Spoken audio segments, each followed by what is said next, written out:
So we met in college. We were all at the George Washington University in D.C. Jesse and I met our first year there, met Tommy the second year there, and it was musical love at first sight, and we've been playing ever since. So that was, the three of us have been playing together for 9 years. 9 long years.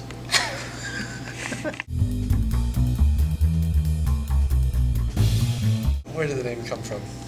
Well, we put words together, and Jukebox is a reference to a lyric that Tommy liked from a song by Captain Beefheart, who recently passed away, like eccentric 70s dude, played with Frank Zappa. Loved hot dogs. Passed away as a euphemism for died. That's true. That is a good point. He died, actually. Ghost comes from a line in the book Penin by Vladimir Nabokov. That came from Ben. There was a line about a democracy of ghosts, so we took that word from there. And aside from this speech, Jesse has a very limited vocabulary. Yeah, so I couldn't think of anything except the. I wanted to be the band, like the Strokes or whatever, the Smiths. So we put them together. It's funny because I have a friend who has a clause that he will never be in a band if it has a the before it. Interesting. Yeah. But after it. So that's why he's in the band Banana the. Yeah.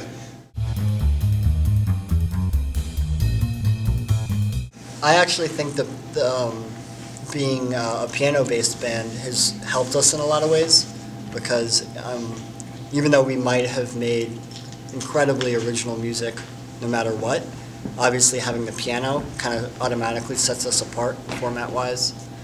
Just sonically, we sound different than a lot of indie bands, and it can be challenging to pick the right bands to tour with. That said, at this point in our career, we've toured with all sorts of bands and sort of always have a positive. I think the main problem is that no one likes the piano. It's That sort is of a universally point. hated instrument. Yeah. And so people are like, oh, a band of the piano? I think that honestly the only problem with being a piano rock band is that people, like critics' frame of reference is very limited. So if you're a piano rock band, when you get reviewed by someone for the first time, they're going to say you sound like Billy Joel, Ben Folds, Or Elton John. One of those three. And even if you've never heard a note from any of those three people, they're going to say that you're incredibly derivative of those three people. And that's because there's not many piano rock bands, so there's not many frames of reference. So as soon as they hear the piano, they're like, oh, it sounds exactly like Billy Joel. But, who knows if it actually does. And there are a lot of references out there, like Queen or like Harry Nilsson is a huge favorite of ours, or even Elvis Costello, who, they're not seen as piano rock, but if you listen to a lot of like their best songs, it's like the piano, heavy in the mix. And they're rocking, but people don't really associate us with those acts, even though we kind of wish we were. They jump to the Billy Joel and stuff. That's okay too. Quit now. Yeah, don't be in a piano rock band. Obviously. No, I say play as much as possible. I think performing is the absolute best practice.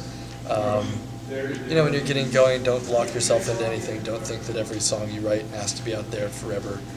You can have it. We had a different band name. We had other songs. We sort of got a do-over in college.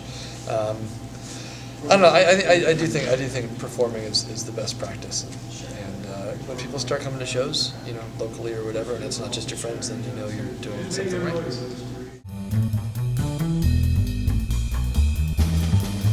Jesse's been teasing me because I keep saying it, but the show we just did in New York was so much fun.